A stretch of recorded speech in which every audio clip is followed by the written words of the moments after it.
Because what happens is instead of having an orgasm, you catch a ride on the orgasm wave and you just surf the orgasm wave. Instead of it going up, touching the orgasm and coming down, orgasm is really a frequency. So you actually get to the frequency of orgasm. And instead of coming, which would end things, we don't want to end things. We just want to surf that orgasm. And you can surf it for, I don't know what the limit is, but I'd like to find out. Or How would you do that How would you do that practically in the body? Since we're talking about an embodiment practice, what's one tip that you can provide for us? How do we locate that wave?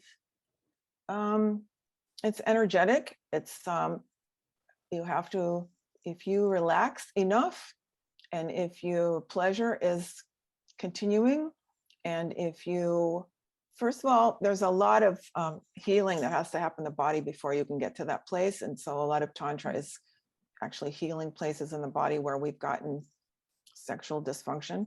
And when you clean some of those channels, and then you feel yourself, just like in normal sex where you'd feel your arousal rising, you don't let it continue to rise. You just surf, a little bit like edging, but it's a little bit more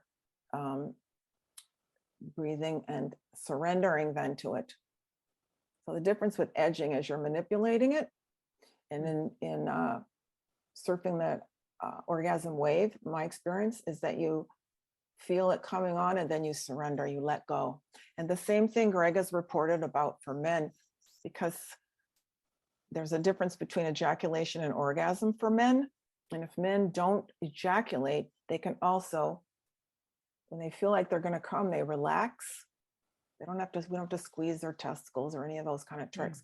If the man relaxes his stomach, he also can just surf along that orgasm wave. So the key is in relaxation. Where do you ever hear relaxation talked about in conventional sex? Never. Never. There's no time to relax in sex. You gotta get to the money. Exactly. That's what they teach us. Yeah. Exactly. Yeah. Exactly.